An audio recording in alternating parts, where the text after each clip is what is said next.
Good morning 11th class students. देखिए, जैसा कि आप जानते हैं आलो आंधारी ये चैप्टर चल रहा है जो बेबी हालदार द्वारा रचित है।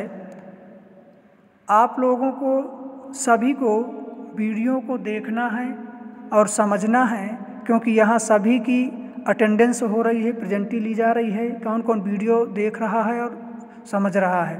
तो इसलिए लाइक और कमेंट भी कर दिया करिए, उसमें तो हमको पता चल जाता कि कौन कौन लोगों ने वीडियो देखा है।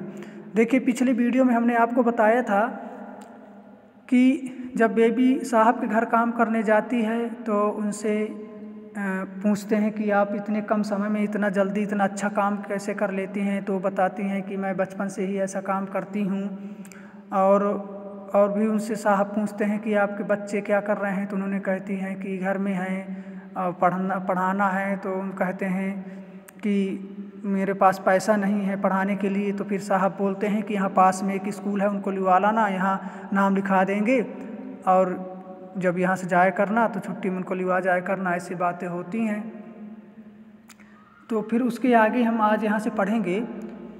फिर सोचने लगती हैं बेबी कि अब मैं सोचने लगी कि मुझे कहीं और भी काम करना चाहिए, क्योंकि इतने पैसों में क्या बच्चों को पालूंगी पोसूंगी और क्या घर का किराया दूंगी।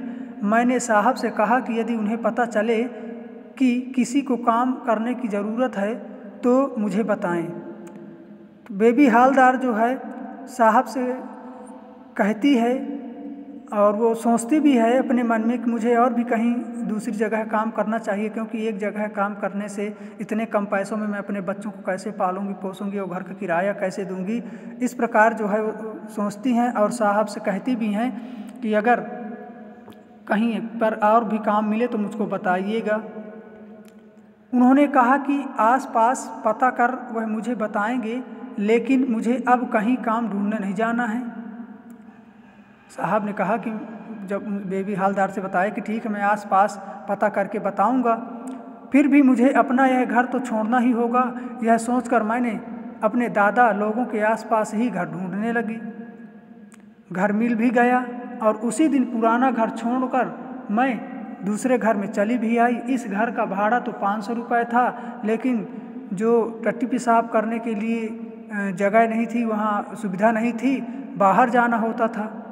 मैंने सोचा जब सब इसी तरह रह रहे हैं तो मैं क्यों नहीं रह सकूँगी।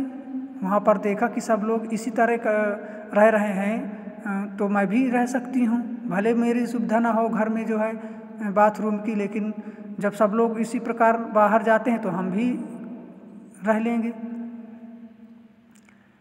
वहाँ भी लोग मेरे बारे में सब कुछ जानने की चेष्टा करते और मुझसे लेकर तरह तरह की बातें भी करते। जहाँ पर मैं नई जगह में गई तो वहाँ भी के लोग जो है मुझसे सब कुछ जानने की चेष्टा करते कि कहाँ से आई हो, कैसी हो, क्या कर रही हो।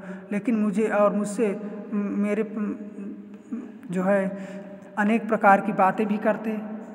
कोई मुझसे अच्छा व्यवहार करता तो कोई मुझसे बुरा व्यवहार करता, कोई जो है मुझे अच्छी सलाह देता तो कोई दबी जुबान में कुछ न कुछ कहने लगता। इन सब बातों से मुझे कोई लेना देना नहीं था। मैं सवेरे उठकर बच्चों को खिला पिला कर रेडी करती, उनको कंप्लीट करती, तैयार करती और घर में ताला लगाकर उनके साथ निकल पड़ती। मैं एक ही कोठी में काम करते कैसे अपना काम चलाऊंगी और कैसे घर का किराया दूंगी, इस बात को लेकर लोग आपस में खूब बातें करते। मैं स्वयं भी चिंतित थी कि मुझे और 2-1 कोठियों में काम नहीं मिला तो इतने पैसों में गुजारा कैसे होगा।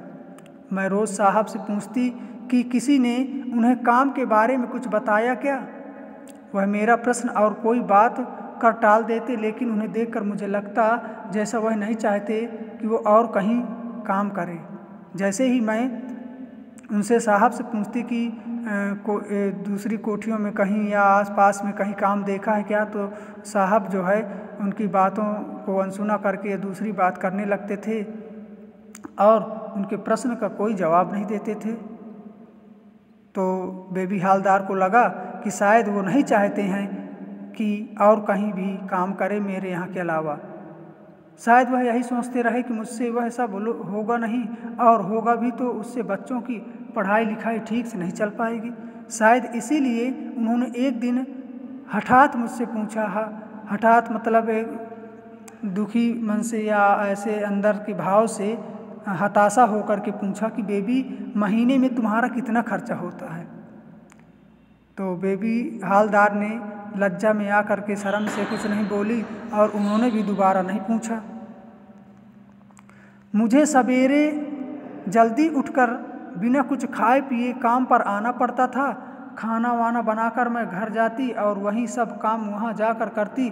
साहब कहते तो कुछ नहीं, लेकिन कभी कभी ऐसा कुछ कर बैठते जिससे मैं जान जाती कि उनके मन में मेरे लिए माया है। सवेरे उनके यहाँ जाने पर कभी देखती कि वह बर्तन पोंछ रहे हैं, तो कभी उन्हें झाड़ू लेकर जाले ढूंढते देखती। मैं पूछती कि उन्हें यह सब करने की क्या दरकार है, क्या आवश्यकता है। भाई जब मैं काम करने आती हूँ तो क्यों परेशान होते हैं आप जो है झाड़ू पोंछा ये सब बर्तन धोने की। वह तो इधर उधर का कोई बहाना बनाकर बात को टाल देते। उनके यहाँ काम करने में मुझे बहुत सुख मिलता। वहाँ कोई भी मेरे काम को लेकर कुछ नहीं कहता, कोई यह तक नहीं देखता कि मैं कुछ कर भी रही हूँ या नहीं। मुझे सवेरे देखते ही साहब का चेहरा खिल उठता, लेकिन वह बोलते कुछ भी नहीं। वह जिस तरह से मुझे देखते उससे मुझे लगता जैसे सोच रहे हों कि इस बेचारी को किस अपराध के पीछे अपना घर परिवार छोड़ बच्चों के साथ यहाँ अकेले रहने को बाध्य होना पड़ा है।